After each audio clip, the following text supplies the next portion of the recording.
પરમાર દિનેશ મોહનભાઈ, ગામ નવા ગટકા, વાડી વિસ્તાર. હવે સાપ તમારે કેવી રીતે અને કેટલો ટાઈમ છે સાપ છે અંદર?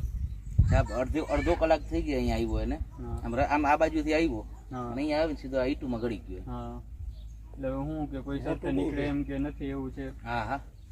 ચાલો દોસ્તો, આઈટુનો થપ્પો મારેલો છે, એની અંદર સાપ છે. હવે સાપો એકદમ ડેન્જર અને ખતરનાક મોટો સાપ છે.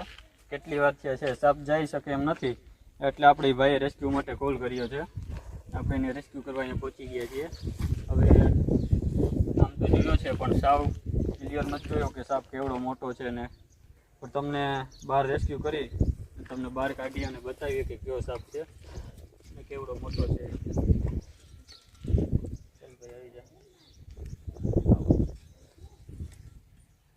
મોઢું જાય બહાર દોસ્તો, સાપ એટલે એકદમ ખતરનાક. મોઢું આવે હો ને અંદર ભાઈ બહાર.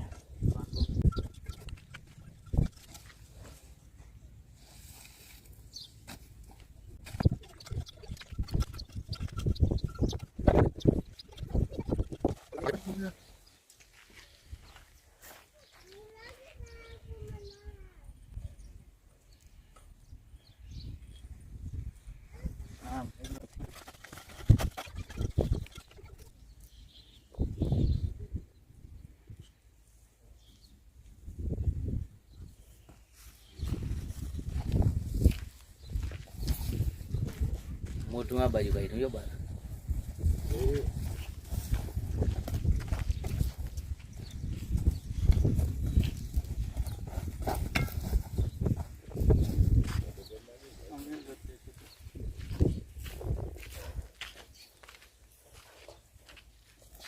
તો દોસ્તો, તમે જોઈ શકો છો કે દામણ સાપ છે અને એકદમ ડેન્જર અને ખતરનાક. જુઓ, એકદમ પછડ કરે છે.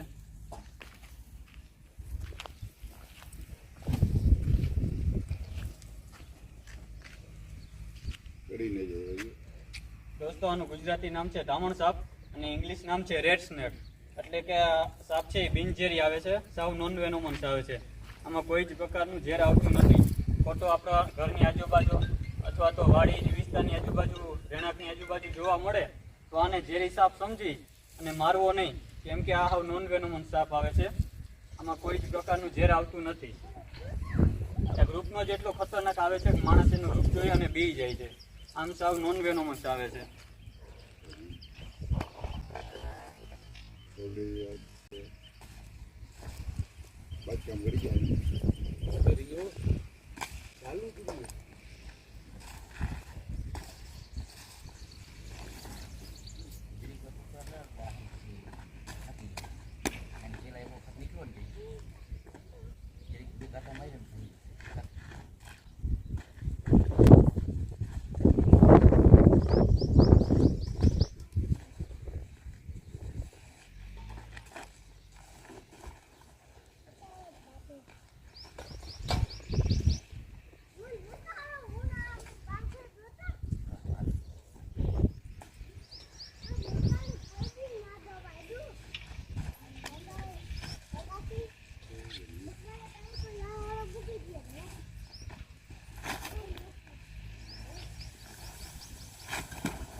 તો દોસ્તો, તમે જોયું હશે કે રેસ્ક્યુ ઓપરેશન બહુ જ અઘરું હતું, કેમ કે દામણ સાપ છે અને આ સાપ છે એકદમ ધમપછાડ કરે છે.